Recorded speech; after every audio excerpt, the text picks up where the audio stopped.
First, taking the affirmative is Josh Rogin. Josh is a columnist for the global opinion section of the Washington Post and a political analyst with CNN. He is also the author of Chaos Under Heaven, Trump, Xi, and the Battle for the 21st Century, released March 2021 by Houghton Mifflin Harcourt. Previously, Josh has covered foreign policy and national security for Bloomberg View, Newsweek, The Daily Beast, Foreign Policy Magazine, Congressional Quarterly, Federal Computer Week Magazine, and Japan's Asahi Shimbun. His work has been featured on outlets including NBC, ABC, CBS, Fox, MSNBC, NPR, and many more. He's been recognized with the Interaction Award for Excellence in International Reporting and as a finalist for the Livingston Award for Young Journalists. Next, debating in the negative, is William Ruger. Will serves as the president of the American Institute for Economic Research. He earned his PhD in politics from Brandeis University and an AB from the College of William and Mary.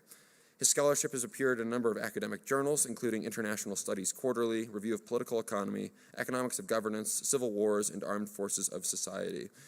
He is also a veteran of the Afghanistan War and was awarded the Defense Meritorious Service Medal, among other decorations. He remains an officer in the U.S. Navy Reserves, and he was nominated to serve as the U.S. ambassador to Afghanistan and was a prominent advocate for ending America's participation in the war there. He lives in Great Barrington, Massachusetts with his wife and 2 sons. And you know Mr. Scheffel, so I'll turn it over to him and welcome our 2 guests up to the stage. Enjoy the debate, everyone.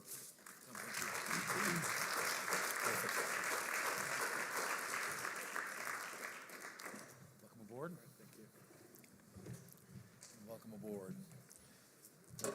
All right, everyone, in a moment we're going to say let the games begin. We have just a couple of opening remarks here to get us going. One is that we are going to have a timekeeper. Paige, where is Paige, our timekeeper? Right here. She'll be keeping time, as we ask our debaters here to keep an eye on that. The cadence will be opening remarks by speaker 1 for 10 minutes. That's the positive. That'll be Josh. And then negative will be Will for 10 minutes. Then there'll be rebuttal. That'll be 2 minutes each for rebuttal. At that point, we'll enter into a moderated discussion where we will be asking some questions that I will be moderating. We're going to attempt to create some clash in that regard if it hasn't been created already. At that point, ballots are going to be passed out. We're specifically asking you not to vote until you've seen all of the arguments that will be presented. So while you may come in with an opinion, we understand that. There is going to be a balloted, and you can vote secret. Ballots will be handed out so that they can be tallied very quickly. While those ballots are being looked at, the audience will have an opportunity to ask the various debaters questions. That'll be 20 minutes. We're going to watch our time very, very carefully. Then each of the speakers will have closing remarks of 2 minutes each, and that'll then round things out. I will then go ahead and collect the tally from the ballots and make an announcement as to how you folks all voted with respect to the debate that'll be before us. So we're looking forward to a really enjoyable evening tonight. This is a very hot topic, so please join me as we get started. We'll go ahead and ask our first affirmative debater to present here in a moment. Let me just say, real opportunity here to individuals. We had an opportunity to chat a little bit before, and these folks are on it. So be collecting your questions. You're going to get to answer whatever questions you want when it's your turn. Thank you. Gentlemen, let the games begin. I will shake a hand. You got it.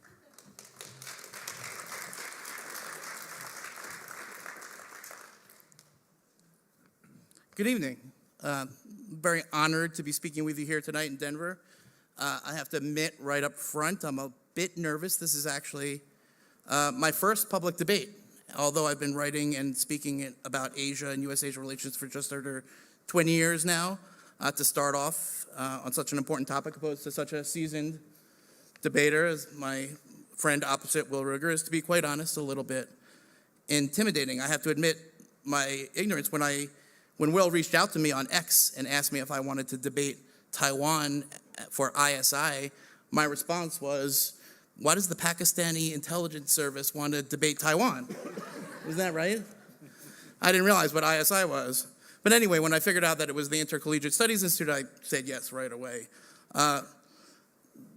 So even though I'm not an experienced debater, I am experienced with this issue. I've traveled to Taiwan many times. I spent 20 years traveling back and forth to Asia, learning about what's really going on in this region and what's really going on with this country. And I come at it not as an ideologue, not from a position where I have my own frame of what the world should look like or what the world what the foreign policy ideology is that would lead us to these outcomes. I come at it from the perspective of a reporter, of a journalist. In other words, to see the world as it is and to deal with it on the terms that we find it. And you might call that realist, or you might not, but there you are.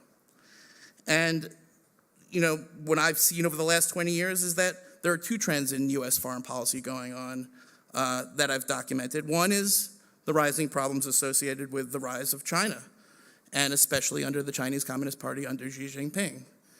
And the other is the American people's increasing dissatisfaction with the overextension of U.S. foreign policy and the overextension of U.S.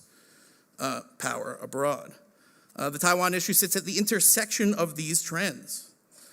As American power and influence abroad lessens over time, Americans' appetite for intervention or even internationalism has waned. I'll be the first to concede right up front at the beginning of this debate that a series of strategic blunders made by the foreign policy establishment in Washington over the course of the last 40 or so odd years have weakened America's credibility and weakened the credibility of that very foreign policy establishment, especially when it comes to the limits of American power and the opportunities for American intervention. The benefits of globalization were not distributed fairly here at home. Simply stated, mistakes were made. But although Will and I may have subtle disagreements within that historical track record, that's not what we're here to debate tonight. The proposition is not about Iraq. It's not about Afghanistan. It's not about Syria. It's not about Libya. It's not even about Ukraine. This is not a debate about libertarianism versus neoconservatism, or between idealism or realism, or intervention versus restraint. This is about Taiwan. The question is it in the best interest of the United States to defend Taiwan? Now, no matter what your ideology, no matter what your political affiliation, no matter what your grievances are about the liberal world order or the congressional industrial military complex, I'm here to convince you that the answer is clearly yes. My argument is based on three premises, each of which I plan to bring receipts. Premise number one, if China takes over Taiwan, American interests are materially and severely harmed. Premise number two, China under Xi Jinping represents a unique and once-in-a-generation threat to the United States, and giving up on Taiwan would be the absolute worst way to deal with that threat. And three, defending Taiwan is much cheaper and much safer than the alternative. Now, notice that the question is not, is it in America's best interest to defend Taiwan by sending U.S. troops there to fight and die? That's not the question. That is the common straw man that people use to justify abandoning Taiwan. Now, while we were preparing for this debate, we had our own discussion inside the team. Well, are we talking about just defending against a military attack? And the decision was made that no, we're not. For the very simple reason that a military attack on Taiwan is really only one of the many scenarios and one of the many ways which China is attacking Taiwan. In fact, I'm here to argue that a military invasion of Taiwan is actually the least likely scenario of how China is attacking Taiwan, and that in the diplomatic, economic, industrial, cyber, information, political, cultural spheres, that attack is actually ongoing. And by the way, we're actually already defending it. So don't listen to anyone who says, well, we can either abandon Taiwan or we're going to World War III and there's going to be a nuclear war and your friends and brothers and sisters and cousins are going to die. That's the straw man. That's the false choice that we hear a lot. Now, to be sure, Xi Jinping reserves the right to attack Taiwan. To be sure, this is a scenario that we cannot ignore and one that we should prepare for. That's why you hear so much about things like a porcupine approach, and we need to make Taiwan into a porcupine and this and that. I'm not saying that's not a serious scenario. I'm just saying it's only one out of many, okay? This plays into sort of the other argument that I hear for people who want to abandon Taiwan, which is that, oh, well, it's 8,000 miles away, and if there was an attack coming, there wasn't really anything that we could do about it. This was an argument made to me by a man by the name of President Trump when I interviewed him for my book, Chaos Under Heaven, which is still available for purchase now, wherever books are sold in paperback with a new afterword. Anyway, it's neither here nor there. I talked to President Trump. I said, would you defend Taiwan? And he said, I won't tell you, because he was aware of and supported this idea of strategic ambiguity. And then I said, well, come on, just tell me. And he said, I'm going to write a book about it later. That's what he said. I'll reveal it in my book later. I'm like, all right, come on, just tell me. He's like, well, I really shouldn't say, but the truth is we're 8,000 miles away, and China's 2 feet away, and if they invade, there's probably not much we can do about it. And I'm here to tell you that he's right, that's actually true. I've been to Taiwan. I've been to the front lines. I've been to Penghu Island, where the Taiwanese Coast Guard is mounting the first line of defense. If you come from China, you don't put the amphibious boats over 88 miles of choppy water. No, you fly into this island that's right next to the main island. Then you put your boats in, and then you come over and invade Taiwan. And it's true, there's probably nothing under the current scheme that we could do to defend it. But there is a lot that we can do to deter it. And the defense of Taiwan has to be thought of in this holistic effort. We can help Taiwan protect its economy from Chinese coercion. We can help Taiwan protect its information environment from Chinese propaganda. We can help Taiwan protect its infrastructure from Chinese cyber attacks. And of course, we can help Taiwan protect its democracy by helping it deal with massive amounts of Chinese political interference.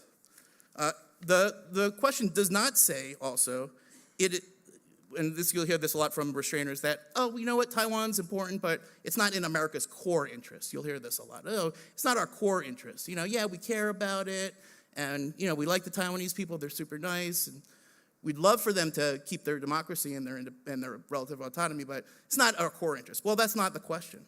The question is not, is it in America's core national interest to defend Taiwan? It's actually, is it in America's interest at all? And unless you're prepared to argue that we have no interest in saving Taiwan, I'm not sure if Will's going to argue that, then I've already won. Then the vote is already yes. And I could stop there. But anyway, I've got a few more minutes, so I'm going to keep on going. That was number 2. China under Xi Jinping is a unique and once-in-a-generation threat to the United States, and giving up on Taiwan would be the absolute worst way to deal with the threat. Now, even your most dedicated restrainers, even the people who want to roll back the liberal world order, or whatever you want to call it, would have to admit, and I think do admit, and I think Will might actually admit, we'll see, that there are different types of threats. And that while we can have an argument about whether Saddam Hussein or Gaddafi or Bashar al-Assad really represents a threat to the United States national security and U.S. society, debatable. China, no. There's no debate. It is clearly on the order of magnitude of a once-in-a-generational threat. On the order of, let's say, yes, World War II and the Germans, or the Soviet Union during the Cold War. That's a high bar. But in fact, if you look at the capabilities and intent of the Chinese Communist Party, especially under Xi Jinping, they meet that bar and then some. We're going to have an adversary that's going to have the largest economy in the world, led by a group of gangsters who are committing a genocide and menacing the region, and also interfering in our society in a number of ways that we need to respond to. So this is not a threat that we can ignore. This is not a threat that's 8,000 miles away. This is a threat that's already, you can see it on campuses, in Wall Street, definitely in Washington, even in the media.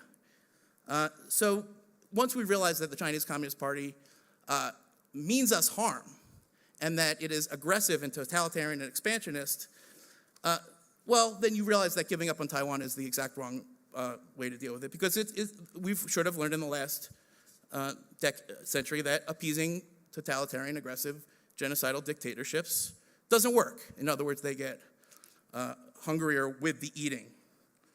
Okay, I got 1 minute left, so let me skip to my last argument, which is that all the alternatives are more expensive, okay? So we always talk about the costs of action. Everything that we do related to Asia, especially China, has some costs, some risks, some sacrifice, okay? And we never talk about the cost of inaction. What would really happen if we abandoned Taiwan? Well, let's see.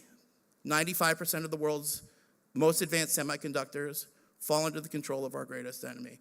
Half of the world's ships that pass through the Taiwanese Strait would now be subject to the Chinese Communist Party's coercion. We would essentially be handing over the region of Asia to China and leaving ourselves with no options, in turn undermining all of the alliances that we've built over the last 80 years. Now, I constantly hear from restrainers, well, how come the other countries in the region don't carry the burden? In Asia, they are.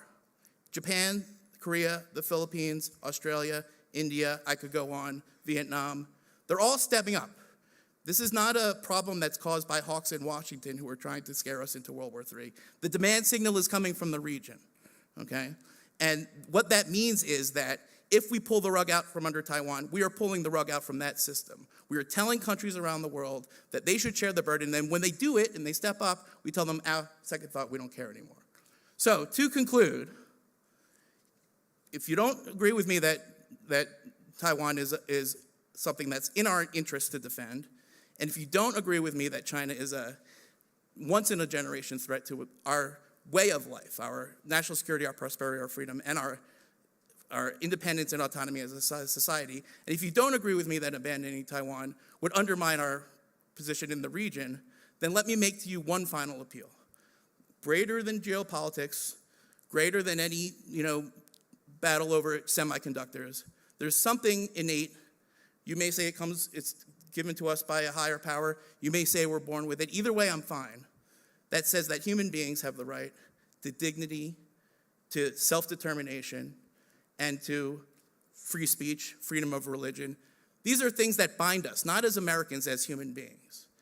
And to sacrifice Taiwan, which is valiantly striving to maintain those rights, would be a slippery slope that would lead to the erosion of those around the world. Thank you for listening.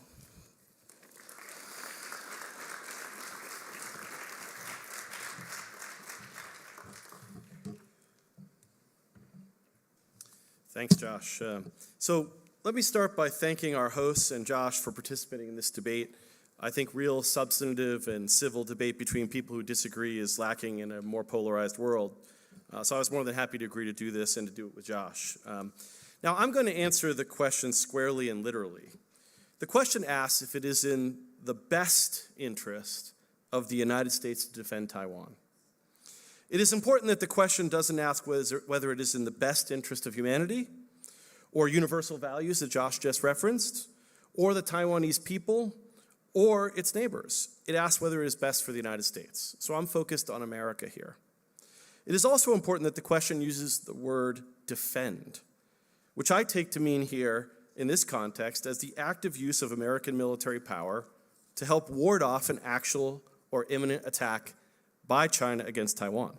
Now, I take it this way because it wouldn't be a very interesting debate if what was meant was whether it was in the best interest of the United States to, before a war broke out, encourage greater military spending by Taiwan, or to sell Taiwan weapons so that it could deter a Chinese invasion or actually defend itself in the event that Taiwanese conventional deterrence failed. So in that sense, Josh and I agree.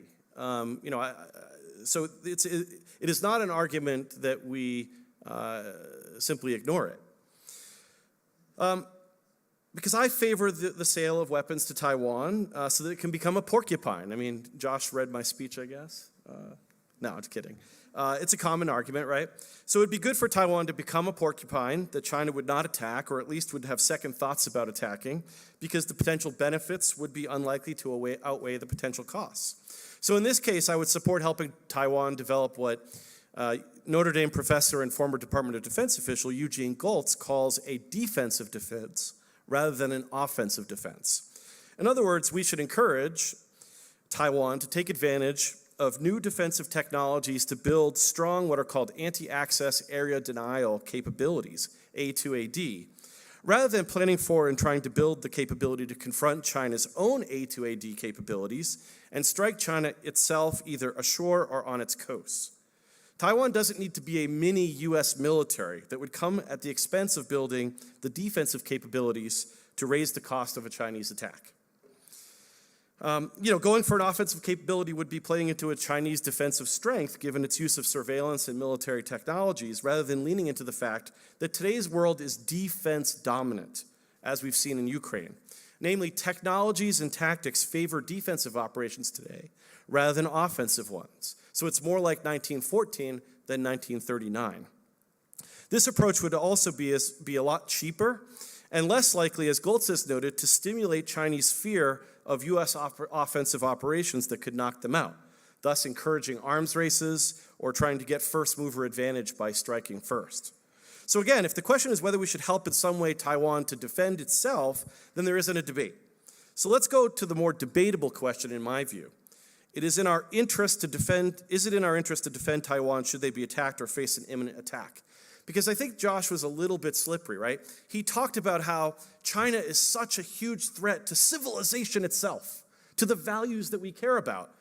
And yet, he sort of suggested that, if it really comes down to it, we're not sending any of our sons and daughters there because we care about it, but not so much, right? Or at least it's not in the cards right now as he presented it. And so what I'm trying to say is, look, have the courage of your convictions, which I know Josh does, and say, hey, yeah, we ought to do this. It's so darn worth it that we fight China, that we sacrifice our sons and daughters for that cause, just like it was important enough to do it against the Nazis and to do it against the British when our country was founded.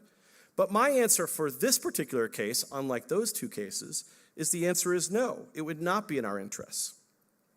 This is one reason why I want Taiwan to become a porcupine, because I want Taiwan to be a porcupine so that it is much less likely that there's a war. And thus it's less likely that the United States would be sucked into a conflict by its leaders who are all too willing, as we've seen over the last 30 years, to get the United States into wars that are not good for us. Now, the lack of an American interest in fighting a war for Taiwan is also why I favor a continuation of the long-standing policy of strategic ambiguity, which, given the political winds, means we don't change our position and strongly signal to both Taiwan and China that we will defend the island country.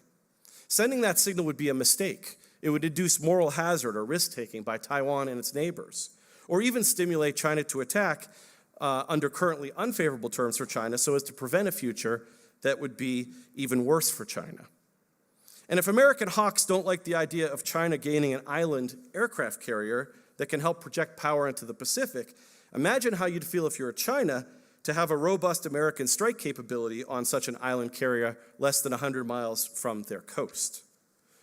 So why do I think defending Taiwan is opposed to our interests? And I mean defending literally. Surely it wouldn't be ideal to have Taiwan swallowed by China, okay? Taiwan is a democratic country. It doesn't want to be ruled by China. I wouldn't either. I don't like the regime. And we have strong economic relations with Taiwan, including in the important advanced semiconductor sector. Moreover, the status quo of China being a bit boxed in is at least good for its neighbors and could be argued good for us as well. So just as is often the case in foreign policy making, and this is something we've lacked over the last 30 years, is this notion that we're facing one of many bad choices if it came to a decision to go to war with Taiwan. But we have to look at the costs of acting, not just the cause of inaction. And too often over those 30 years, it's been, if we don't do X, the world will collapse. If we don't confront Saddam Hussein, he'll be aggressive. If we don't confront Slobodan Milosevic, it'll be 1938 again, okay? The fact is that there are costs of acting, not just of not acting. And here is where the case for defending Taiwan falls apart. As UK security studies scholar Patrick Porter has noted, while Taiwan's fate matters, it does not matter enough for US security interests to justify such a great risk. A conflict with China in this matter would likely inflict the very damage that proponents of fighting fear. So let me run through some of those while I have a few more minutes. First, the costs of even a conventional conflict with China are too high relative to the benefits, especially if we could take measures now to make sure our semiconductor supply chain is robust. And that would eliminate one of the actual interests we might have. So let's talk about the military costs. So the military costs of a conflict would be huge, even if we ultimately won. The Center for Strategic and International Studies in Washington conducted a series of 24 computer war games related to a China-Taiwan war that if the U.S. entered. And in these war games, China didn't fare too well overall. But even successful U.S. defenses weren't rosy outcomes. As the report noted, defense came at high cost. The United States and its allies, and really listen to this part, because this is really what we're talking about, blood and treasure. The Allies lost dozens of ships, hundreds of aircraft, and tens of thousands of service members. Further, the high losses damaged the U.S. global position for many years. And CSIS is not exactly a hotbed of restrainer views. As one analyst put it, even this outcome is based on assumptions that might not prevail in the event of a real war. And we know through history, just ask Russia, that wars are almost always much deadlier and costly than even we anticipate getting into them. It's just a real challenge for the United States to support Taiwan militarily, given the basic geography and the battle of will. Now, in terms of the economic costs, think about how interwoven the American and Chinese economies are. The U.S. cost, according to the Rand Corporation, is that the United States would lose $1.2 trillion in lost economic activity. U.S. trade with China right now is $690 billion alone. The other thing is that we can't forget that there is a chance of a nuclear spiral, okay? It's not zero. And remember, risk is probability multiplied by consequence. So think of how high a risk it is when even if the probability is only raised a bit for a nuclear exchange, the cost is potentially losing cities, not thousands of people, but potentially millions. And would we really think saving Taiwan was worth it if we lost Guam or Seattle in the process? The other thing is that economically, trade with Taiwan is important, but it's not existential to the American economy. Okay? U.S. trade with Taiwan is about $160 billion. We'll spend that on the war in Ukraine alone. And one of the things about the semiconductor industry is that the current importance of the semiconductors is a reason to avoid provoking a conflict right now. And maybe in the Q&A we could talk a little bit more about the semiconductors. But the other thing is, if you're worried about like that 1938 scenario that Josh brought up, the idea that today Taiwan, tomorrow Japan, and the rest of Asia, I think you could put that concern to rest. Dominoes aren't going to fall all over Asia just because Taiwan does.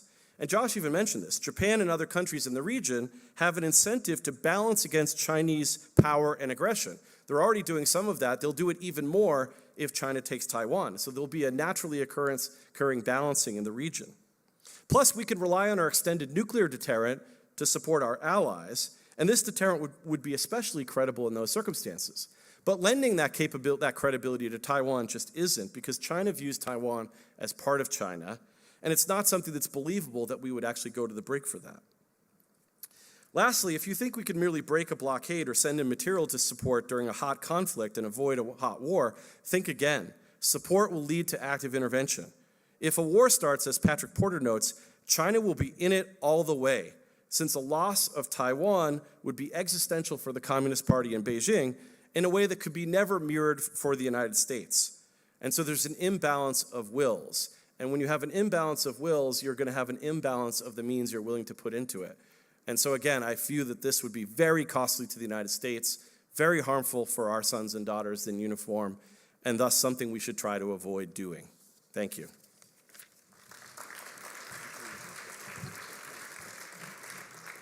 We will now have 2 minutes of rebuttal from each party. I think actually there is a lot that Will and I agree on.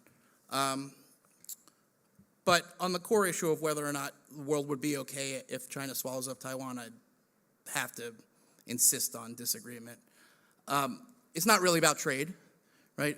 Taiwan's not a big trading partner. But I've yet to hear from Will a solution to what happens when 95% of the world's most advanced semiconductors fall under the control of our greatest enemy. Now, I've heard other solutions from other restrainers. You might have heard that presidential candidate Vivek Ramaswamy has an idea. He says, we'll protect Taiwan for 4 years, then we'll move all the semiconductors here, and then they're on their own. Good luck.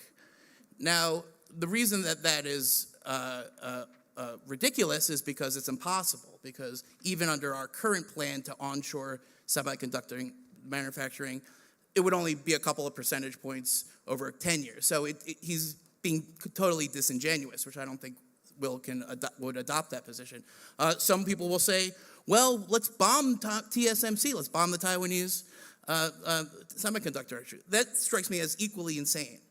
Can you imagine a scenario where we attack our allies' infrastructure in order to save them, burn the village to save the country? How did that work out in Vietnam?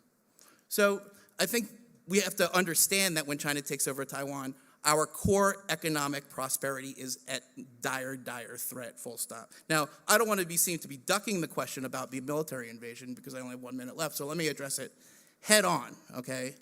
I spoke to, again, I don't know if Phil has done this. I spoke to Taiwanese generals, reservists, soldiers, done the work, the reporting. What they tell me is that they could really only hold out under current plans for 6 hours before they would need an intervention. 6 hours, okay? Now, that seems clear that in that scenario we would not get there in time, even in the best case scenarios. Yeah, porcupine, great, let's do that.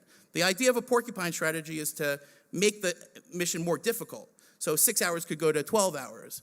But that doesn't solve the problem. If China attacks, it's over, okay? And I agree with Will that any sort of rear action guard to try to support them after that will fail. That's why the deterrence is the defense. The only way to defend Taiwan is to deter China, and the military is a small, tiny part of that. And at least we realize that just talking about the military is exactly what the Chinese Communist Party wants. It's exactly the distraction, the trap that they're setting for us.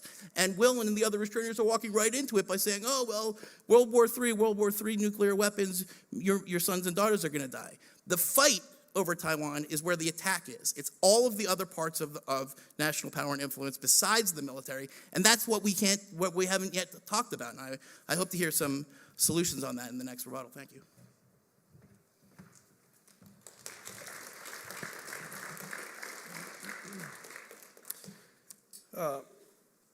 I guess if Taiwan can't hold out for much longer than the kind of strategic millisecond, then it's almost a moot question. Like, the answer is that our best interests are not justified by trying to defend Taiwan, because we've already seen the admission that it's going to be very difficult to do so. So we're talking about deterrence.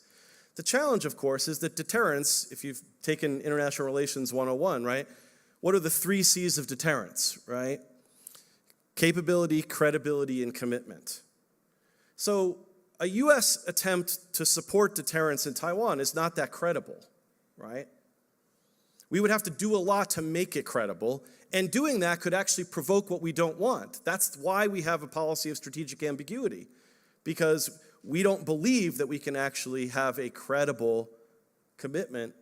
And if we made a commitment, that could stimulate what we don't want. Now, capability-wise, sure, we have nuclear weapons, we could try to extend our deterrent, but extended deterrence isn't all that robust and certainly wouldn't be believed in this case, because there's even a debate about whether we should recognize Taiwan officially, whether we're not even thinking about stationing troops there right now, so imagine how believable the idea would be that we would go to nuclear warfare in order to protect Taiwan against an amphibious invasion. So I just think that deterrence is hardly credible unless it is deterrence by the Taiwanese themselves. And what they need to do, like I said, is they need to lean in to the revolution in military technologies that favors the defensive, okay? Stop buying some of the things that they've been buying and lean in to defensive dominant technologies.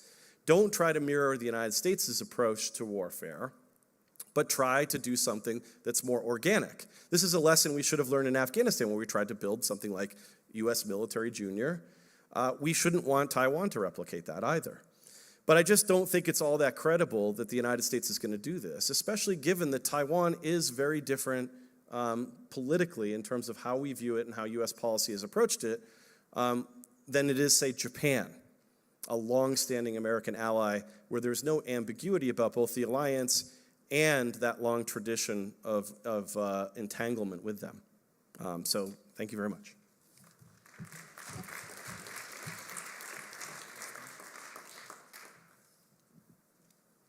My mic working? Very good. Well, congratulations, gentlemen. I think we've raised the issue here. I'm going to step away from being in between so that if it does go to fisticuffs, at least we'll be able to observe that. So we do have, and I'll ask the timekeeper to keep track of our time frame, if you would, 30 minutes, and we're going to get right at it. So I would like to propose that the word defend, it's very tough to put a lid on that.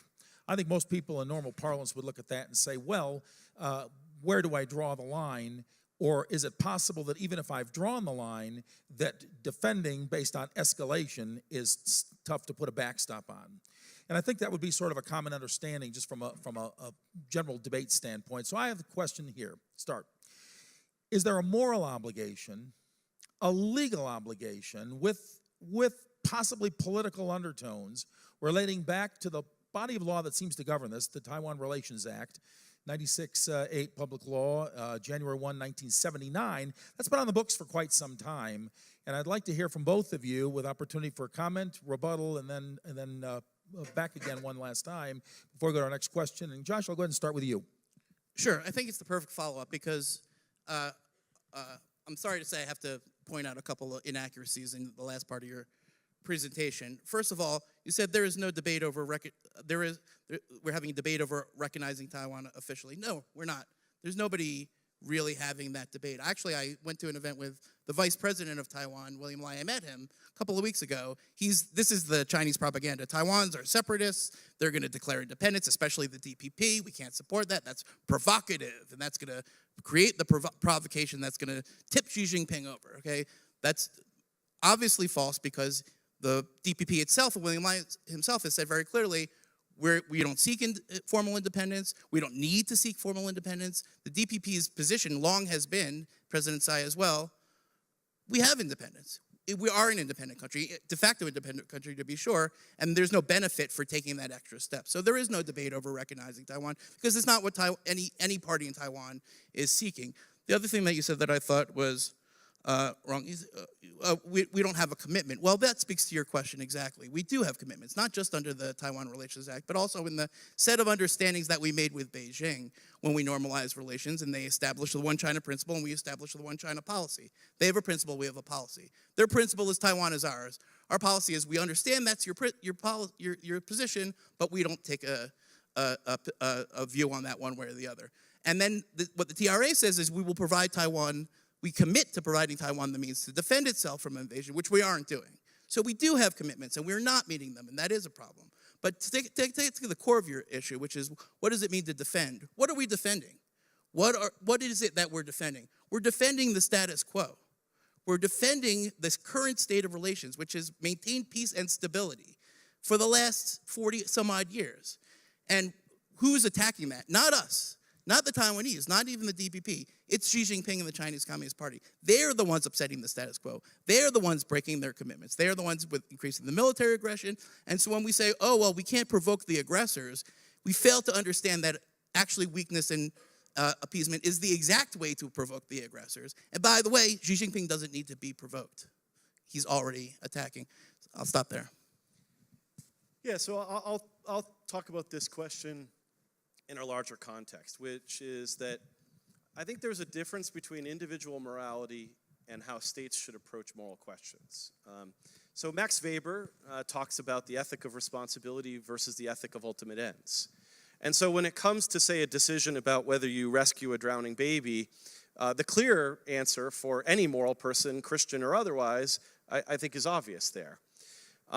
Especially because you're only deciding for yourself. So even if it's a baby in the river that leads to Niagara Falls, you may have an individual moral duty.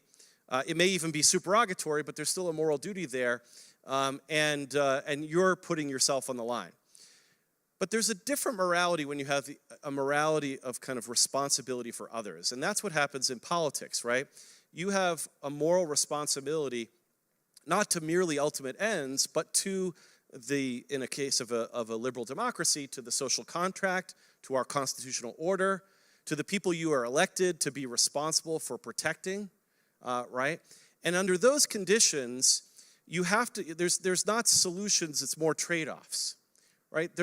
And I would say that there's a greater moral responsibility to the well-being of your own state, of your own society, than there is to others, right? So this is one of the reasons why states don't practice altruism. And even when they do practice a form of altruism, they try to justify it based on moral responsibility because they understand that most people appreciate the fact that the whole nature of the social contract or of a government is to provide for the parties of that society, not anyone, right? And so one of the things is like if we had a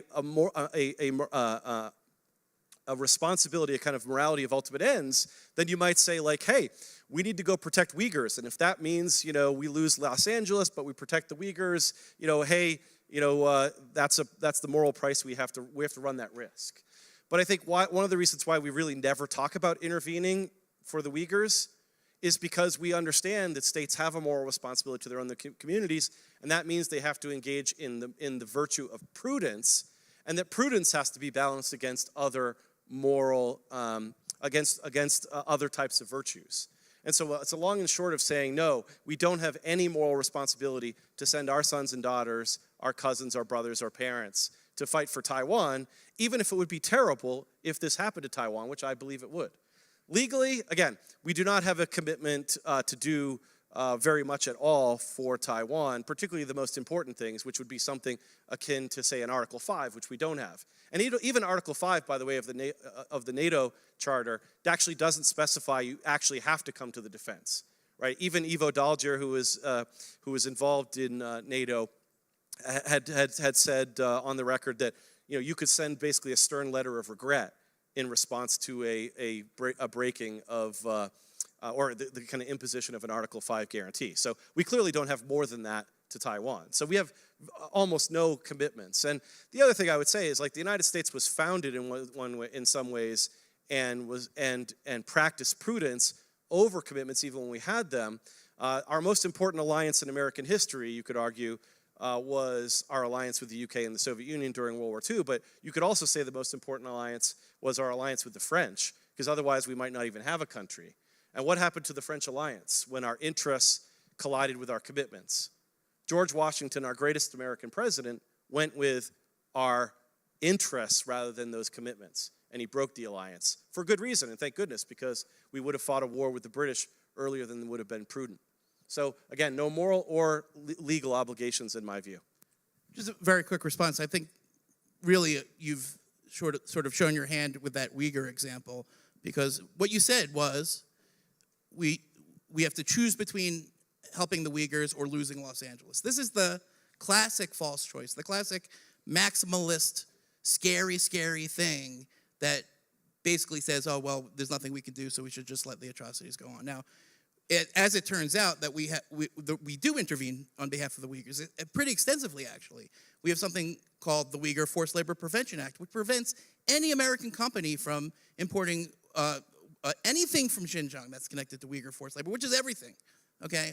And we do that not only because, we really care about those Uyghur people who are suffering, but because we understand intellectually that if the Chinese are able to produce slave labor goods forever, there's no way American or Western companies can compete, that it undermines the very fabric of the international trade system. And so it's not just because we're nice people.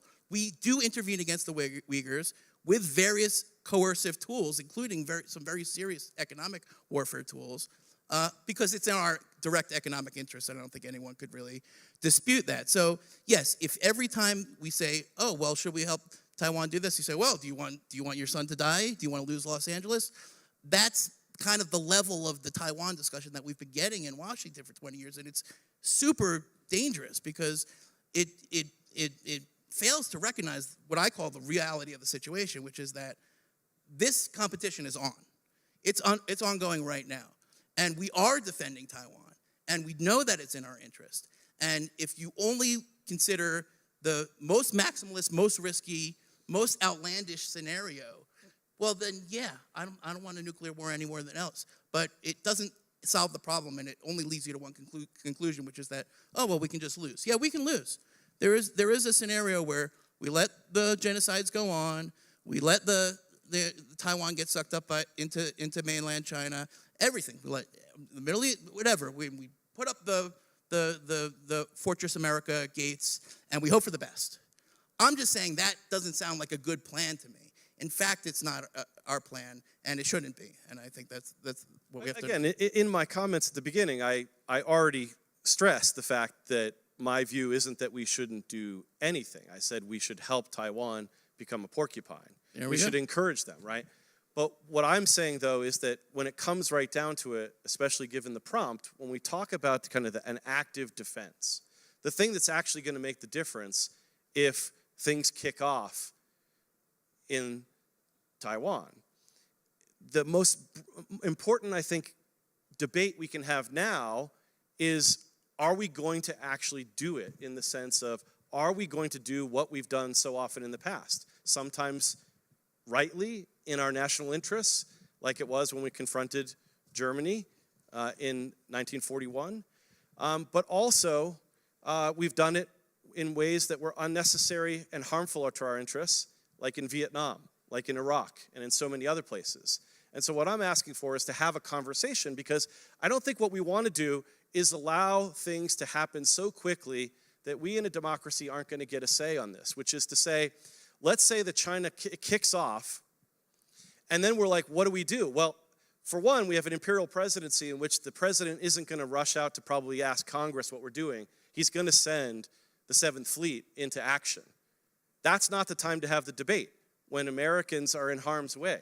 We have to have that debate now about the military use of force, right? The use of force, the use of military power, because I already agree we should do diplomatic, intelligence, economic things that can help be supportive of our interests, particularly our economic ones. But we've got to confront the military one, because that's where the rubber hits the road.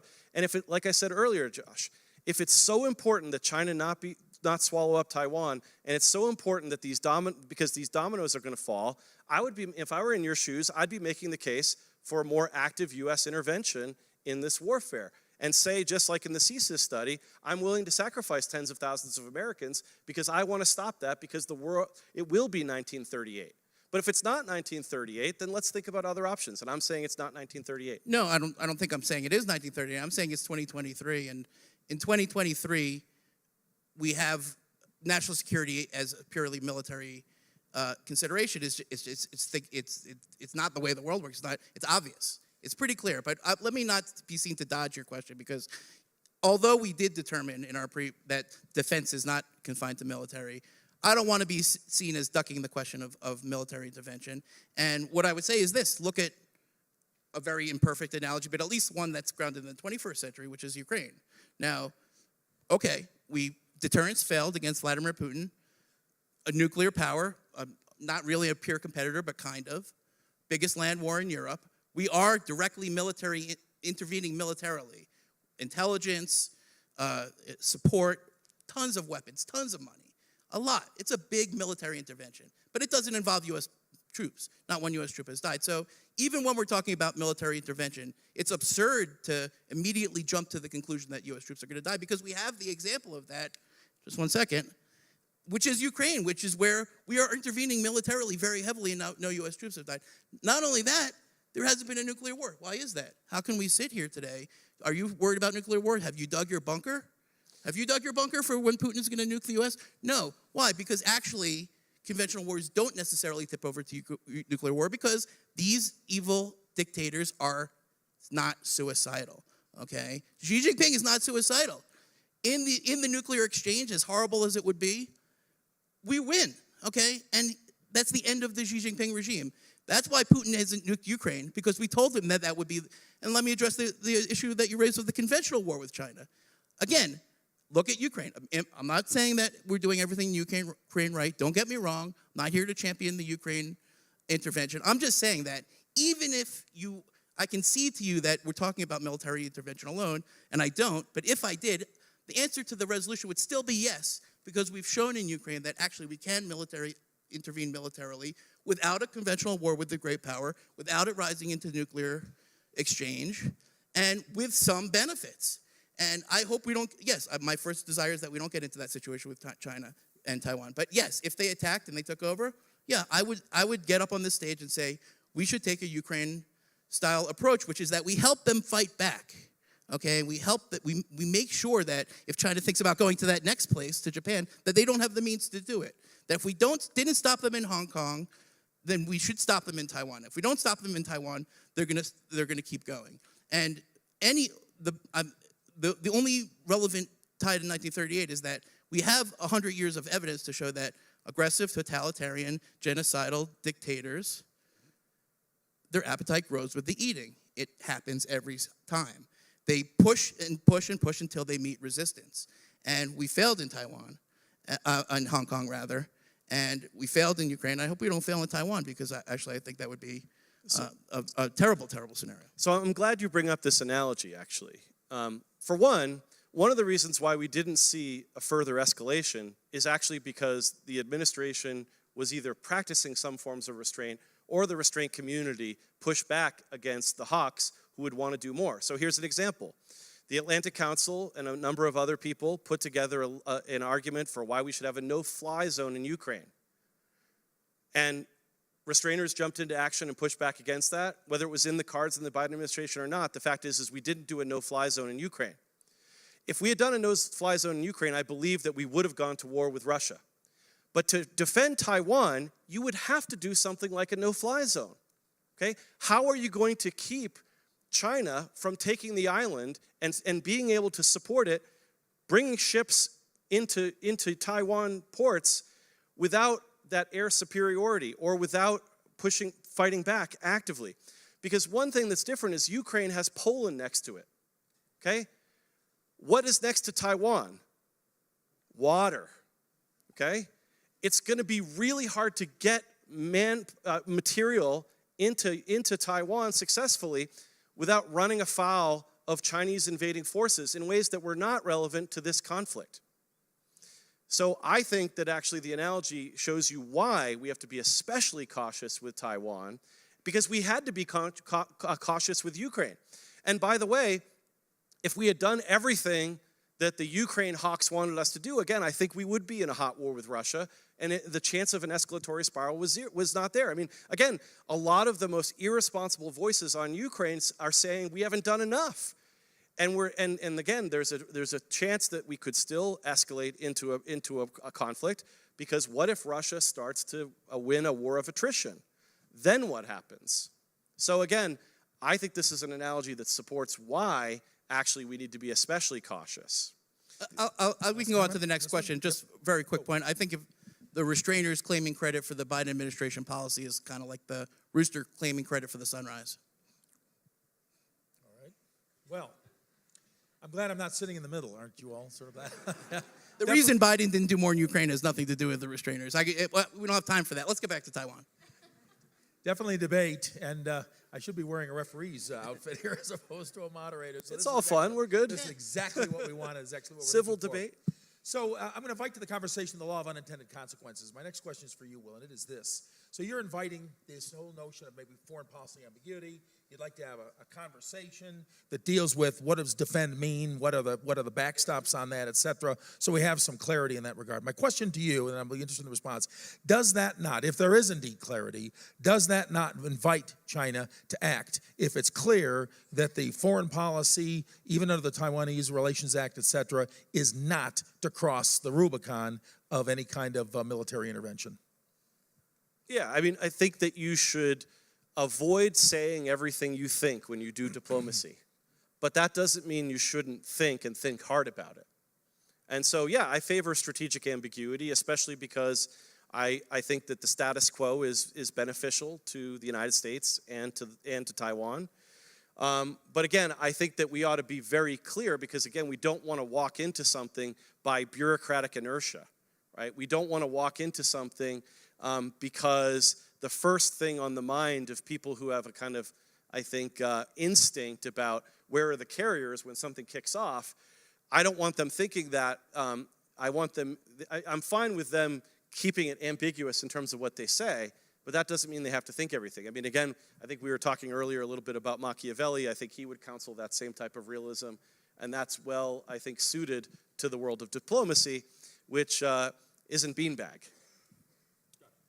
Yeah, I mean, I think the policy of strategic ambiguity has served us well over the last 45 years. So in that sense, I agree with you. And I agree that there's a public conversation and a private conversation going on. Let me tell you a little bit about the private conversation that's going on. I had a peek into it recently. I went to Tokyo, and I interviewed Prime Minister Kishida Fumio, okay? He's the liberal-ish prime minister, dove-ish, for the LDP anyway, who succeeded Prime Minister Shinzo Abe. Now, Shinzo Abe was the hawk, right? The dangerous hawks are going to lead us into World War III with China, right? And here comes Prime Minister Kishida, who doubles Japan's defense budget, okay, over 5 years, pushes it through, removes 80 years of Japanese pacifism to take them from 1% to 2%, which is like $50 billion a year. All right. Now, he's the liberal. He's not the hawk. Why did he do that? I asked him, and he said, well, the truth is that we don't choose the era in which we have leadership. We deal with the options that are before us, and we make decisions in the best interests of our security. In other words, we're facing a very real situation here where Taiwan is under a very real threat. Now, if you look at what the Japanese are doing, they're not building aircraft carriers. They're getting ready. They're moving things closer to Taiwan. They're preparing for a joint mission, okay? Now, they're pre-positioning forces. They're trying to raise that 6 hours so that and shorten the time for the response. It's a very difficult thing, and I could give you examples in South Korea where they've thrown off 80 years of pressing Japan for apologies for war crimes because now they're afraid of China. The Philippines, okay, have complete 180. Don't get me started on India, okay, because what's happening now is that the entire region is coming to realize that all of these nice things that we put in place are under threat, not because we're hawkish, not because China hawks in Washington decided that we're going to provoke a cold, because something changed in China.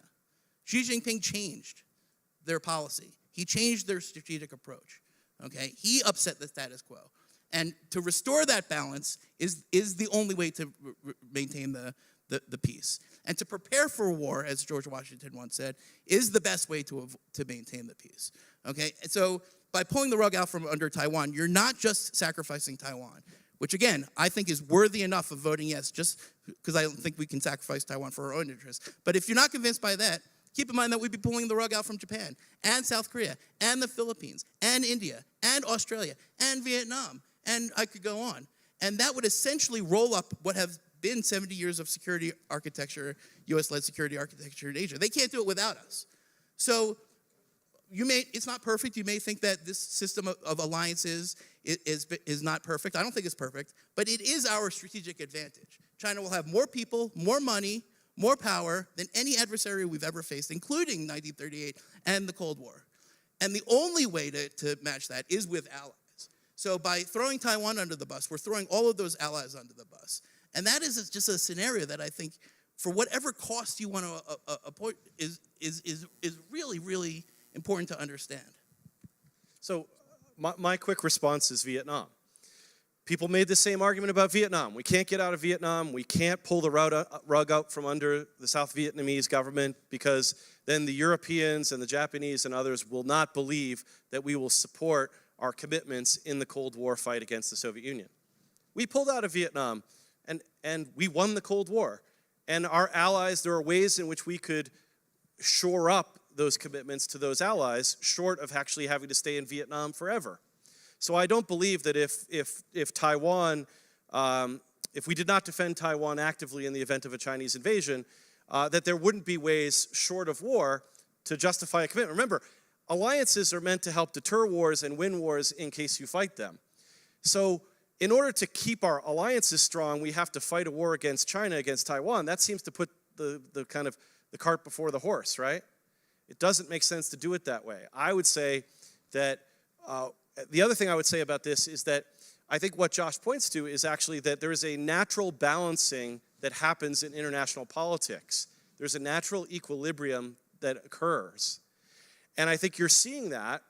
And one way in international politics to gain an advantage, actually, is you should buck pass.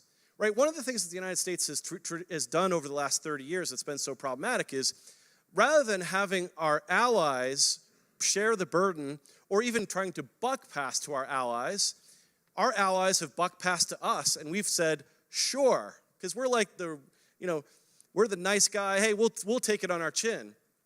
But in a world of geoeconomic competition, and this is something that's in the literature, Robert Gilpin and others talk about how hegemony has the seeds of its own destruction, because the hegemon pays the cost of public goods for its allies, and eventually the allies can even overtake the hegemon, as well as other states, because you're burdened down, right? You keep rolling that stone up the hill, and it's just so hard, and eventually it rolls back on you, okay? And so I think that what we want to do is we do want to encourage our allies to do more and more. It's just hard to make that credible without doing some backpassing, making some threats. So what Donald Trump did, for example, to Europe, by really pushing them and threatening to withdraw from NATO, is actually a good way to stimulate allies to do more, because sometimes you have to talk tough like that. But again, I don't think that if Taiwan fell to China, that the Japanese and others would bandwagon. That's not a naturally occurring phenomenon for peer competitors in a strategic competition like you would have in Asia. What we usually see is balancing, and that's what would occur. I'd like to walk down one final question here, and we'll begin into your questions then, and that's what I'm going to call the doomsday alley here for a moment, all right? Let's just imagine for a moment that foreign policy ambiguity is kind of the word of the day. There's a little sense of uneasiness. We're not sure what America is going to do. It's kind of what the status quo is, right? They may not, who knows, but we're not going to push that button unless we really think that we can get there from here, and I'm trying to think where China's at. On the other hand, you're saying, I think, we got to defend these folks. Defend is the right word, but we're just going to put a backstop on that. We all sort of know inside ball that we're not going to go the distance if that's the case. But we're going to certainly signal that we're pretty serious about things. The question I think that would be in my mind and on a number of people's mind is, okay, how do you put a lid on that if you've got Washington crawling with both hawks and the contrary? All of a sudden you send the 7th Fleet, one of the comments here, 7th Fleet shows up, China thinks they've got a shot here, so they take out 1 or 2 of our carriers. Now what? At what point do we say, wait a minute, you cannot do that, we're going to go ahead and respond? Nukes are not on the table, but they're not off the table, but it's certainly a robust response when we have 1 or 2 carriers that are at the bottom of the South China Sea. Sure. So first of all, I have to say that, I spent a lot of time in Taiwan war games in Washington. I find them all to be pretty crap. They're really awful. Most of them involve, and I'm not speaking about the CSIS one in particular, but I think it applies, some sort of like trench ground warfare inside Taiwan where like Taiwanese, young people are picking up stores of M16s that they've hidden in their basements and are taking to the streets to shoot down Chinese choppers. Like, I don't understand really why anyone would believe that if there really was a fight with Taiwan, that would be waged primarily on Taiwanese soil, because I don't think anyone in Taiwan thinks that. Actually, I know that. I've been outside of Taipei. I've been to the front lines. That's not the scenario. The scenario is more like what you said. It's a naval and air power battle, okay? And what that essentially means is that if the U.S. carrier was shot down, just to take your premise on its face, it's very clear that Japan would get involved. And then, of course, China would activate North Korea. North Korea would attack South Korea. It would very quickly spiral into an all-out regional conflict. Would that conventional conflict move to nuclear weapons? Given Kim Jong-un, you can't rule it out, okay? So, in a sense, managing that escalator once the carrier is in the ocean is impossible. I can concede that. So, of course, the only way to make a policy is to avoid that scenario, to make the Chinese think that they would never try it, okay? And I think that's where, again, we sort of get back to the deterrence question. So, in that overall war where China is attacking the United States and North Korea is attacking South Korea, and they're both attacking Japan, and the U.S. and South Korea and Japan, now Australia's coming in, who knows what the Philippines do. That's a nightmare. That's World War III, right? No one's saying that should be the goal. What I'm simply saying is that if you don't like that idea, if you don't think that an American president, we don't even know who it's going to be at that time, would pull that trigger and put those troops in harm's way, then really the only sane thing to do is to realize that the only way to stop that is to make Taiwan not just militarily a porcupine, but a country that enjoys our economic support, our public support, our diplomatic support, for it to join international organizations, our trade support, our free trade agreement. Why don't we do that? It's not a cop-out to say that the defense of Taiwan involves more than bullets. It's the most important point of the night. It's the most important thing that you should come away with. Because in any scenario where we limit our defense of Taiwan to guns and bullets, I think we've already lost the thread. So I think his argument for what could happen is my argument for why we should avoid it. And so I think that's why we have to be especially cautious. So my counsel is for us to be cautious, to be prudent, and not to be in a situation where we actually have naval forces in a situation and where that could lead to that spiral. And again, that's why I answer the question in the negative, because I think that the scenario he just laid out is so horrific. And I would add this. I'm not sure that the United States is actually up for this. And I don't like saying that. But I look at a country in which suburban parents, especially suburban parents, were absolutely afraid of sending their kids to school, even after the evidence was out about COVID that kids were not at especially high risk of dying of COVID. So if we have a situation in which people are not willing to run the risk to educate their children to kind of return to normalcy in their schools, how are they going to feel about a draft of those same kids and the potential that tens of thousands of them are going to die fighting for a place that's thousands and thousands of miles away in which they don't really quite understand why we're doing it? I'm not sure that the American public is up for that. And if the American public is up for it, then you could surely bet that others will look at that and our credibility of doing some of the things that might be necessary to deter China won't be there. So I do worry about that, and I'm guessing you would worry about that too.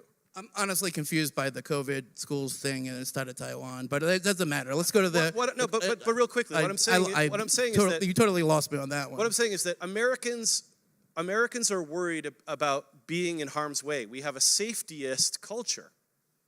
Does anybody deny that we have a safetyism culture, right? How are we going to fight World War III that you just laid out in a safetyist culture? Because World War III, regardless of how safetyist we are, is going to be really brutal. Ask the Ukrainians. This war will be worse than what the Ukrainians are facing, and that's going to be nasty. And I get what I'm saying is I'm not sure we're up for it because you don't get it's not going to be, like I said, beanbag. So I think we can agree on the fact that the phrase "war," what is it good for? Absolutely nothing. Probably is a good one there. So now it's your turn. We're right on time and right on target. We have an opportunity to hear from you. I think we have mic folks ready. Am I correct? And we have also some ballots we're going to hand out. We can go ahead and move to that. I think we can do both those things somewhat simultaneously. Let's get the ballots out, and we would like to hear your questions and the answers. If you could do us all a favor, succinct questions that invite an answer, and we'll give both individuals, we'll rotate responses here. So, first question, then watch for these ballots being handed out. We'll give you a few minutes to answer those when we're done here. We'll start right here. Go ahead and stand and ask your question. It's coming. Give us your name and who you are. Okay, I'm Russell Kingery. I am a junior here at CCU. So you guys have both made a lot of great points from both perspectives. I felt a little bit like it's ships passing in the night with each of your framing of the debate.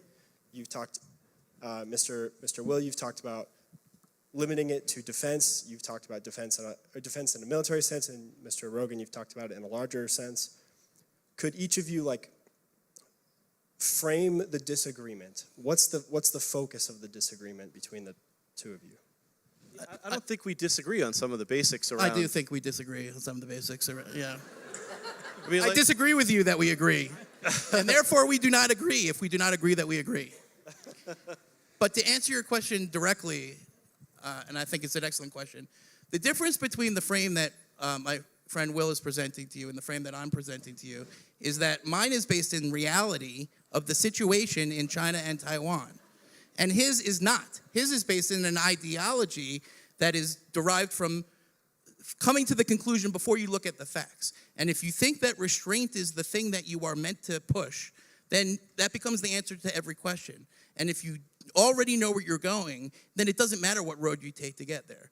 Because I am not coming from a position of ideology, because I'm not part of any ideological group. I'm not a neoconservative. I'm not a restrainer. I'm a little hawkish, sure, but it's not really a group. It's more of a personality trait, But what I'm telling you is that the reason my frame is correct is because I've been to Taiwan, okay, many times, and I've spent time there and talked to the people and the soldiers and the leaders and the kids and the reservists and the head of their cyber division, a very smart woman by the name of Audrey Tong, and the opposition, by the way, because what we haven't talked about is what does Taiwan want? We never even broached the subject of what do the Taiwanese want.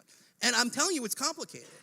All right, there's a big portion of Taiwanese society that would be very happy going back into China, or at least not that mad about it. There's another portion that would be very mad about it. There's another portion that doesn't ever think about it. And my point is that the reason that we have to talk about the attack on Taiwan as being multifaceted is because the attack on Taiwan is multifaceted, okay? And if we talk about it as one thing and not the other, then we're just not being honest about the dire situation that our Taiwanese friends are in. So my frame, which is that the attack on Taiwan is based on the national security realities that you all know. Nobody in this room could, having an honest conversation with themselves, could think, oh, the economic coercion is not an attack. The political coercion is not an attack. It actually results in the loss of lives. Talking about COVID, when the Taiwanese, when they identified COVID early, they were banned from dealing with the World Health Organization. They're not in the World Health Assembly. They couldn't get the vaccine. People died on that. Many people.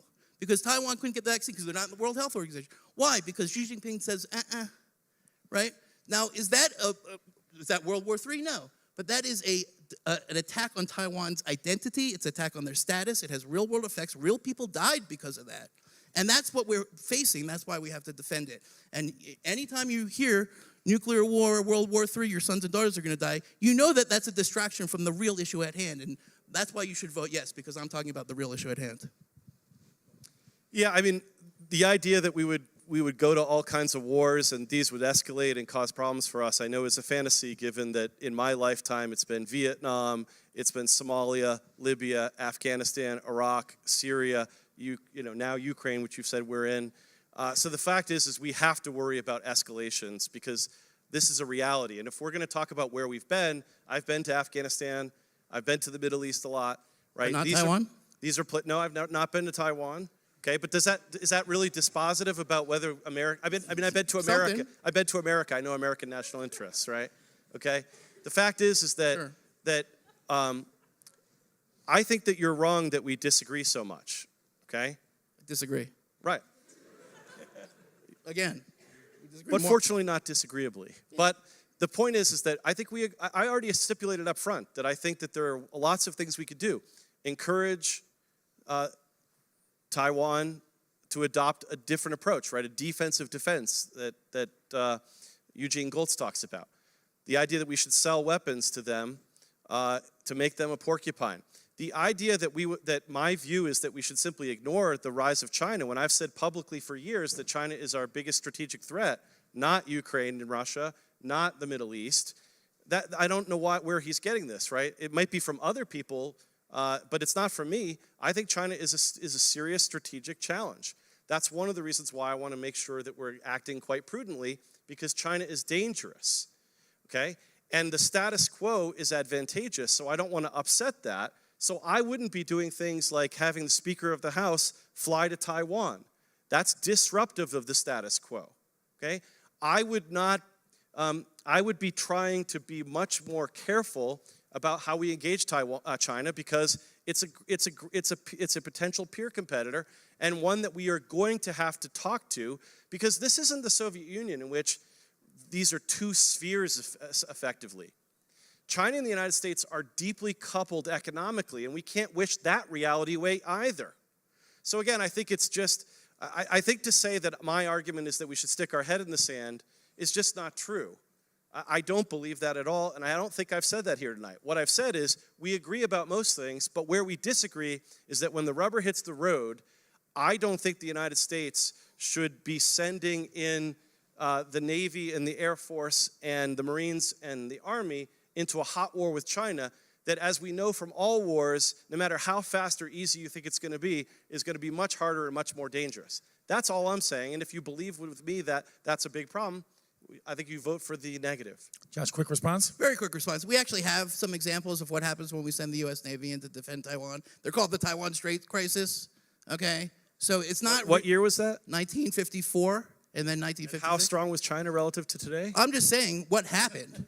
We stood up for Taiwan, and China backed down. Now, does that mean that the power dynamics haven't changed? No, but it proves that sending U.S. military to support Taiwan doesn't necessarily result in World War III or your brothers and sisters dying on some sort of aircraft carrier at the bottom of the ocean. But anyway, let's go to the next question. Yeah.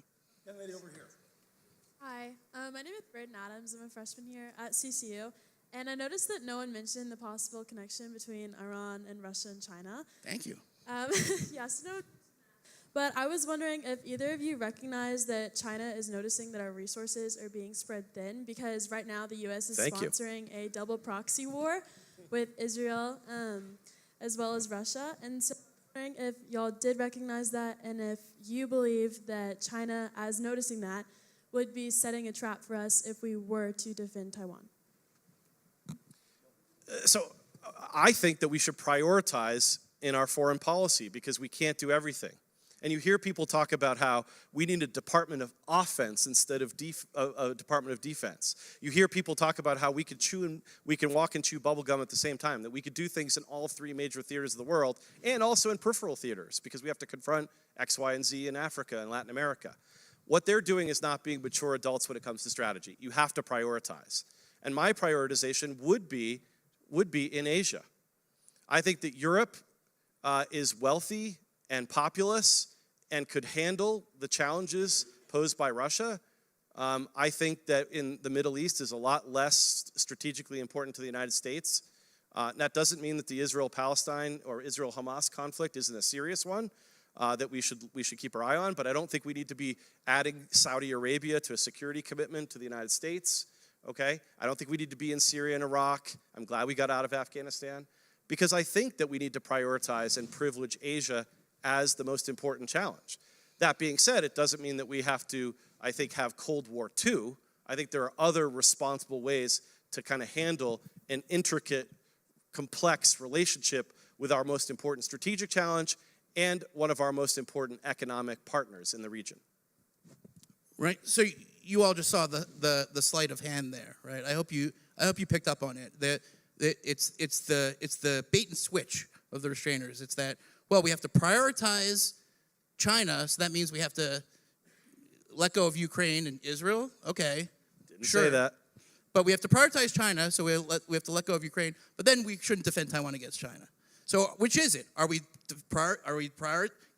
letting Ukraine go so that we can help Taiwan, or are we letting Ukraine go because it's a preview of letting Taiwan go, which is actually what I think will happen if the restrainers really ever got control of the foreign policy, which thank God they haven't had. So I think it's like that's the rhetorical trick that I think we have to be careful of. But to answer your question directly, I think the nexus of China and Russia and Iran is crucial to understand for two very quick reasons that I'll give you. One is because they're working together. They're allies with each other, militarily, diplomatically, but let's just say militarily. Iranian drones killing Ukrainians, Iranian drones killing Israelis, Russian soldiers helping Hamas, Chinese money fueling the whole thing through Russian crypto exchanges. They're all working together. They're on one team, okay? That's not because the China hawks made that so. That's because they view their interests as overlapping, if not aligned, okay? We're on the other team, okay? So that's why I think you can't, abandon Ukraine to fight China. The second reason is because it's obvious, I think, and I don't think even Will would dispute this, that Xi JinPing is watching Ukraine as he calculates. Now, you could use that obvious observation to argue that either way, but suffice to say, I think we can all agree that Xi JinPing is watching Ukraine. And my argument is that he's watching to see if we have the resolve. Because deterrence is what? Resolve plus capability. So if we don't have the resolve in Ukraine, of course he's going to calculate that we won't have the resolve to defend Taiwan. And it makes it much more likely that he'll do something crazy and attack. And then, of course, if we do have the resolve, then we're in the war. Because that's what happened with Putin. He underestimated our resolve. We actually had more resolve than Putin wanted. But whatever you want to say about Biden, he did a huge commitment to Ukraine. It's not a restrained policy. It's a very aggressive policy. It's not aggressive as, I don't know even who I might mention, John McCain, if he were here. It's not as aggressive as John McCain would have wanted, but it's a pretty aggressive Ukraine policy that clearly a lot of people in this room disagree with. It's not a restrained policy. But the point is, if we had a restrained policy, we just let Putin take over, Ukraine without a fight, what do you think Xi JinPing would conclude from that? I argue that he would obviously conclude that it's open season on Taiwan. And so, in that sense, our responses are connected because the people that we're fighting are coordinating their attacks and helping each other. Yeah, again, I guess I disagree with some of the history there, right? Right. In Vietnam, when the French were there at Dien Bien Phu, and the United States didn't want to get involved, it wasn't as if, West Germany and the French fell to Russia, to the Soviet Union, right? The Soviet Union didn't say, because the United States wouldn't fight in South Vietnam at that point, that somehow this was going to shatter other parts of the alliance. That's not really how states act, right? They look at the specific balance of power, balance of resolve in that particular theater and judge it, right? So, for example, like, what did Slobodan Milosevic do right after the United States went after Saddam Hussein in Kuwait, right? He attacked, not because he said, well, wow, George W. Bush stood up for the Kuwaitis, therefore I shouldn't do anything, because that's not how states calculate these things, right? So I would just say that credibility, there's a vast literature on this about how credibility doesn't travel from one theater to another when it's disconnected. So I think that frankly, the issue of whether the United States defends Japan, for example, is going to be relevant to the U.S. national interests vis-a-vis Japan and China, not whether the United States stands up for Ukraine. I just don't think that that's the situation. And I think that there are ways, again, to reassure allies that matter more than countries like Ukraine, which isn't an ally and has been somewhat of a partner. Let's get a question. I saw the young man in the gray first. Hi. So I had a question I'd like both of you to answer. So I don't want to be like warmonger or like put innocent lives in risk for no reason. But is it conceivable that in some way, if Taiwan is invaded, it could be a good idea to take the opportunity for America and the allies in Asia to go on the offensive to put down the threat of China to a point? Is that conceivably a good idea, or is that not? Should we speak in unison? I think so, right? Go ahead. Yeah, again, like, I appreciate the sentiment. I just think that would be this is probably a scenario in which both of us agree that would be risking an actual nuclear exchange, because that's why China has nuclear weapons. It's so that regime change in Beijing through military power doesn't happen. Yeah, I'll just get. My view on this is really simple. I think a lot of the criticism of American foreign policy and military intervention over the last 40 years is that it's been too hubristic. That we think that we can change other countries to be like us, and that we can determine the development of other countries. And although I'm accused of being a hawk, I say very clearly in my book, and I'll say again, China's development will be determined by the Chinese people, one way or the other. It's hubristic of us to think that in other words, the big mistake of engagement with China was that we thought if we were just really nice to them, that they would just evolve and reform and open up and they'd become just like us and everything would be hunky-dory. No, they have their own issues, okay? And that's not a problem that we can solve. What we can do, which is, and again, I could get into a whole thing about the differences between the China Challenge and the Cold War. Suffice to say, it's not the Cold War. It's a different thing. It's a systems battle. The Cold War is not a great analogy, so I'm going to avoid going into litigating the Vietnam War and just say this. When we talk about China, we have to understand that the basic strategy of competition, we can call it containment. I call it engagement and containment. Containment and engagement, con-gagement. There, I just coined that. So if we talk about the base, that's what it is. We leave the door open for them to do the right thing, and then when they do the wrong thing, we respond. Okay, that seems like a pretty responsible policy to me, and it doesn't involve regime change. It doesn't involve telling the Chinese people, here's the government that you have to have. It involves standing up for our values and our interests, which I argue are in alignment, not in opposition to each other.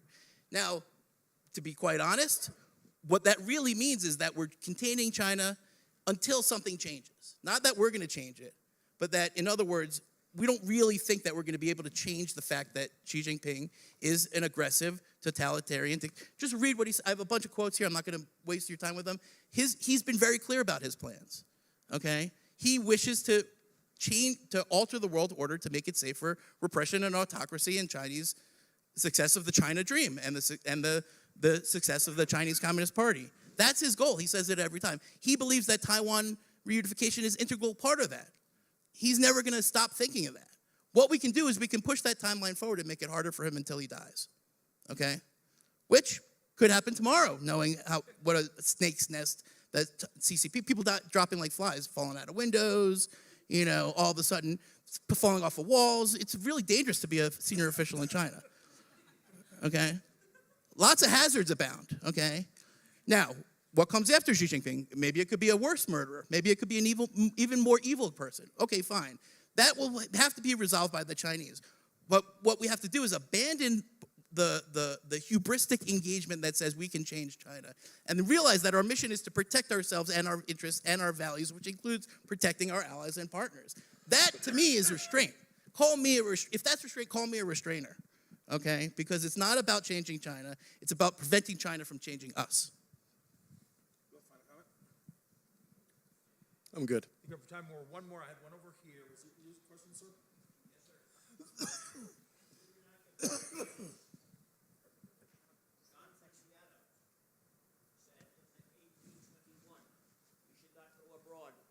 Dragons to slay. What is your opinion? Was he wrong? I mean, John Quincy Adams is one of my heroes. The speech that he gave that you referred to, July 4th, 1821, is probably the greatest statement of American prudence outside of Washington's farewell address. My worry, again, is that the United States has a reservoir of power and strength and security that we should not diminish by going abroad in search of monsters to destroy. And again, I feel bad for people who are in bad neighborhoods, right? But the question is that should we go abroad seeking these challenges when they're not required of us? And again, my answer is no, in the sense of using direct coercive force in the event of an attack. But it is that I think we can do other things that would be helpful in other ways, which I said originally, right? My idea is that we don't stick our head in the sand, but it is that we avoid some of that more kind of, I think, dangerous thinking. The other thing is, like, I'm not that convinced that we should view all these things through a kind of black and white lens. And I think that the danger of he talked about congagement, but a lot of it is containment, right? I think the danger is we miss opportunities in this process for the engagement part. I worry that that congagement won't be a stable equilibrium. It'll be Cold War II or containment as opposed to some of those other things. And look, when it comes to other issues, a lot of people talk about the importance of China and working with China on climate change, if that's something that you think is really important, which a lot of people do. Working with them on some of the issues having to do with trade policy and figuring out a way in which we can maintain a positive trade relationship without us being taken advantage of or them changing the international order. So I think, again, you're going to have a balanced, prudent approach. And one thing I would say that relates not to Quincy Adams but to George Washington is he talked about the danger of falling too much in love or too much in hate with any regime.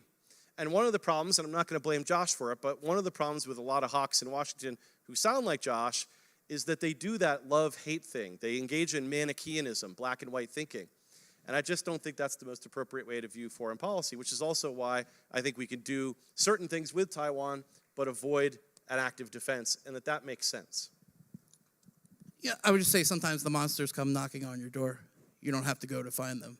And do we want to wait till that happens?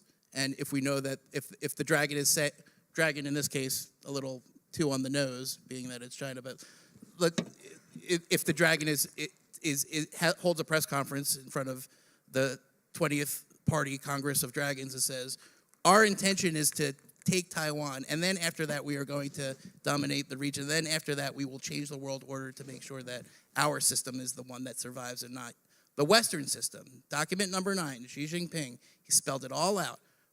The whole idea of Western society, free press, freedom of religion, freedom of speech, freedom of assembly, all of that Xi Jinping considers to be an existential threat to the survival of the Chinese Communist Party and its rule. So they're being very clear about their intention. We're not searching for the dragon. The dragon has made a bunch of speeches telling us that he's coming. And the question is, how long do we want to wait to answer that? And the second thing is that this idea of abroad. I think the main difference between the world that John Quincy Adams lived in and the world that we live in is that abroad doesn't mean what it meant in the 18th century, okay?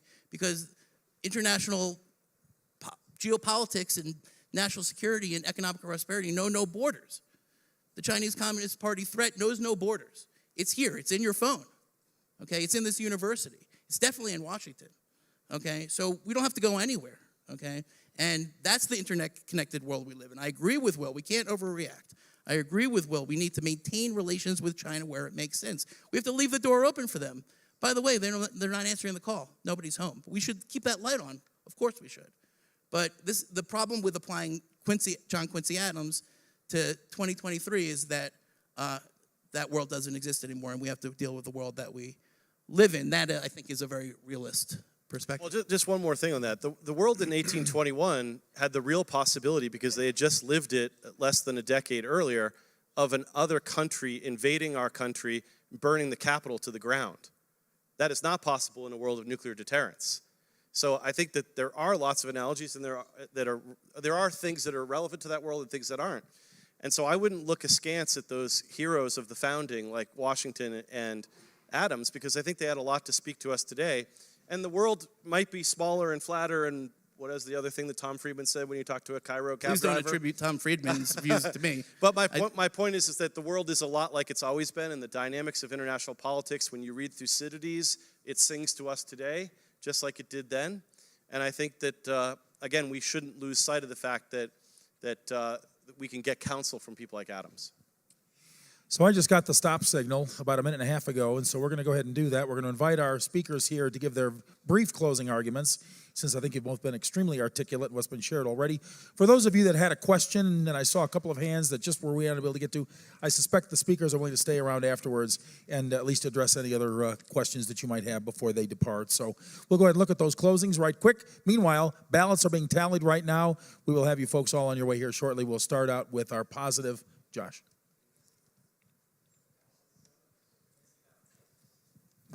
Make sure your ballots are in. Got a couple ballots up here up front. To frame this as a choice between World War III or letting China take Taiwan is to play directly into China's hands. That's what they want. That's the choice that they're presenting us. It's a false choice. But we should be clear. There is no escaping the larger confrontation with China. Not military confrontation, systemic confrontation. There is no neutralist position. There is no position that can be occupied by wait and see. In fact, we are already engaged. In fact, the competition is already on. The attack on Taiwan is already happening, and we are already defending it. So when I say vote for defending Taiwan, I am actually saying vote for doing the thing that we're doing now, and do not pull the rug out from our partner at the worst possible time with the worst possible consequences. Vote for it because it's in America's economic interest. Vote for it because it's in America's strategic interest. And if that doesn't get you there, vote for defending Taiwan, because we as Americans and human beings either support the rights of other human beings for dignity and self-determination or not. It's the strategic thing to do. It's part of our national interest. And although it might not matter to some, it's also the right thing to do. And I hope you will vote yes. Thank you. Will. So I'm going to praise my debate partner here, which is to say that, Josh is a very smart version of an argument that I've been hearing my entire life in the foreign policy community. And I think that my challenge to that thinking is that I don't believe that this thinking has done America well. I think that this approach that is more activist, that I think ignores some of the realities of the changing of the world from a unipolar world to one that may not be multipolar, but is certainly getting closer to that I think that we have to take a different approach to the world. And one of the things that I think we haven't really talked much about is again, what are we defending for or against here, right? So, and I reference this in relation to what happened to the American capital in the War of 1812, right? The United States is actually a really secure great power. You could argue that we're the most secure, strongest country in world history in so many ways, because we have two big moats between us and the rest of the world. We have friendly, weak neighbors who don't represent a threat to us.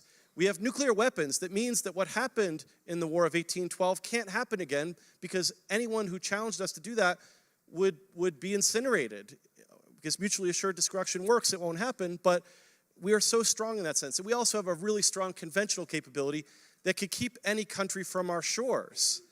And so when we talk about doing some of the things that we're talking about here, I think what we're doing is we're putting greater risk on us for very little gain or even negative gain, right? For a negative result. Because we have consistently as a country, we have gone abroad in search of these monsters to destroy, and it hasn't been helpful for us. So what I don't want to do is rely on some of these same arguments to walk ourselves into another conflict. And what's remarkable is that American foreign policy, from the 1990s to the post-9/11 world to now the kind of great power competition, the players all stay the same, the interests all stay the same, the people getting rich in the military-industrial complex stay the same, and the arguments are basically the same. 1938, Manichaeanism, protect against these evil people and name your country. And the problem is that that's just not how the world works. It doesn't mean that China isn't a real strategic threat that we have to handle and deal with, but I don't think that we need to do it by militarily defending Taiwan in the event of it, and that's what I believe the prompt was, and that's what I think you should, because otherwise we both won, because I agree we should do other things other than defend China militarily. So thank you. Let's give both our speakers a hand. We're very grateful for you being here. Well done. Well done.